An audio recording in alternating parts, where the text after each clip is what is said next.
दोस्तों नमस्कार, मैं उमेश गौतम समग्र प्रदेश समाचार से। जब गांव के लोग आपसी भाईचारा और सद्भावना से जी रहे थे, वहीं कुछ नेताओं को ये बात नागवार गुजरी और वो वहां पहुंचकर दंगा भड़काने की अपनी पूरी ताकत झोंक दी। बात करते हैं दमोह के एक गांव में कुछ विवाद हुआ। विवाद ऐसा हुआ कि कुशवाहा के समाज के एक लड़के ने एक गांव के ब्राह्मण का वीडियो एडिट करके उसके गले में जूते डालकर घुमाना वीडियो बना के डाल दिया। उससे ब्राह्मण गांव के लड़कों को भी बुरा लगा, पर ब्राह्मण और कुशवाहा समाज के सारे लोग बैठ को कुशवाहा समाज के लड़के की गलती माना और कुशवाहा समाज ने कहा ब्राह्मण हमारे हमेशा पूजनीय रहे हैं, तुम उनसे पाँव छूकर पाँव धोकर माफ़ी मांग लो। बात आई गई हुई और बात खत्म हो गई। ये वीडियो सोशल मीडिया में आया। जैसे ये सोशल मीडिया में आया तो कुछ स्वार्थी तत्व के नेता जो जातीयता का रंग देकर समाज में एक दुर्गंध फैलाना चाहते हैं, अपनी राजनीति का मुहैया बनाकर उसके गांव पहुंच गए। और वो लड़का बार बार इस बात को चिल्लाता रहा कि समाज की कोई गलती नहीं है और सरकार मुझे न्याय दे रही है, मुझे आपसे न्याय की जरूरत नहीं है। वो इनके कहने पर दरवाजे के बाहर तक नहीं आया। पर ये नेता अपनी राजनीति को चमकाने के लिए देश में गलत संदेश पर समाज को आपस में लड़ाने के लिए पूरी ताकत लगाए रही। पर अब यहाँ एक बात मैं कहना चाहूँगा कि सरकार से, वो चाहे किसी जाति और संप्रदाय का नेता हो, अगर समाज का सौहार्द बिगाड़ना चाहते हैं, सरकार को उन पर सख्त कार्रवाई करते, उन पर मुकदमा कायम कर ऐसे कार्यक्रमों को रोकना चाहिए। अगर सरकार जातीयता के आधार पर और सामाजिकता के आधार पर ऐसे नेताओं पर लगाम नहीं लगाती तो आने वाले समय में देश की दुर्दशा का कोई वर्णन नहीं किया जा सकेगा। और सरकार जिस तरह कुछ विशेष समाज को बढ़ावा देने के लिए स्वयं को सैद्धांतिक दर्शाने के लिए सत्ता की लालच में देश को अग्नि में झोंक रही है, ऐसी सरकारों की तो वो दुर्दशा आएगी कि इनको समझ में नहीं आएगा।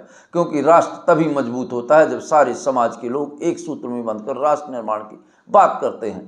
पर सरकार के ये विदूषक लोग समाज में एक विक्रांति फैलाते हैं, जिसे बड़ा दुर्भाग्यपूर्ण कहा जाता है। वीडियो में साफ तौर पे लड़के का चाचा कह रहा है कि ब्राह्मणों का कोई दोष नहीं है, और जब उनका दोष नहीं है तो उन पर हम दोष नहीं मढ़ सकते, और इसी बात पर अडिग रहा। पर ये नेता जो वहाँ दंगा फैलाने गए थे, जातीयता के नाम पर हिंसा करने की मन में सोच कर बैठे थे, और बहुत सारे नेता जाकर उस गांव में तांडव रचना चाहते थे। उनके इस कार्यक्रम को वो सज्जन व्यक्ति ने फेल कर दिया। उसने सनातन धर्म और ईश्वर की साक्षी मानते हुए इस बात को कहा कि जो सच है मैं सच ही बोलूँगा, आपको अच्छा लगे या बुरा, और वो सच का साथ दिया।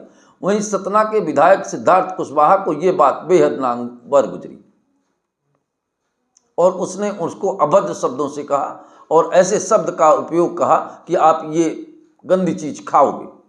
उन ये भूल गए कि अभी चुनावों में वही ब्राह्मणों के चरण छूते, चरण चुंबन करते भागते थे, और अगर उनमें इतनी ही अहमियत है तो ब्राह्मणों के पांव छूना बंद कर दें। पर सरकार, ये ग्रामीण लोगों को ये समझना चाहिए कि ये सत्ता के लालची लोग हमें गांव में रहते हैं, आपस में प्रेम रहते हैं तो आपस में भिड़का कर लड़वाना चाहते हैं। ये हमें लड़वा कर आकर अपनी सत्ता की कुर्सी पर तो बैठ जाते हैं, पर गांव में जिस तरह हम एक दूसरे से दुर्भावनापूर्ण कलह की जिंदगी जीते हैं, ये गरीब और आम जनता जानती है। ये नेता केवल छोटे लोगों को भड़का कर उन्हें लड़ाना चाहते हैं। ये लोग रोजाना चरण वंदन करें, चरण छुए तो इनके लिए चरण है, और अगर हमने छू लिया तो ये लात हो जाते हैं। अब इनको इस बात को आम जनता को समझना चाहिए, क्योंकि हम वो वीडियो भी दिखाएंगे जिसमें डब्बू सिद्धार्थ कुशवाहा ने अभद्र शब्द का उपयोग किया, और वो फोटोज भी दिखाएंगे जिसमें डब्बू कुशवाहा चुनाव के टाइम पर कितने लोगों के लगातार पांव छूते घूम रहे हैं, और वही डब्बू कुशवाहा अपनी समाज में दमोह जाकर क्या कहते हैं। ये अब आम जनता को, गरीब लोगों को समझाना चाहिए और समझना चाहिए, वो चाहे बड़े समाज के लोग हों या छोटे समाज के लोग हों, कि ये नेता केवल अपनी सत्ता में काबिज रहने के लिए हमें भड़काकर हमें ग्रामीण क्षेत्र में लड़वाना चाहते हैं। और जब हम गांव में लड़ते हैं तो गांव का पड़ोसी ही हमारी मदद करता है और हमारे साथ रहता है। आज हम वर्षों से सब भाई बंधु एक साथ मिलकर रह रहे हैं, वो चाहे ब्राह्मण हो, चाहे क्षत्रिय हो, चाहे वैश्य हो, चाहे कुशवाहा हो, चाहे दलित हो या कोई भी। केवल राजनैतिक लोगों ने इसे दलित का नाम दिया और हमारे समाज ने तो इसे वर्ण का नाम दिया, एक ही समाज के चार भाई के रूप में नाम दिया।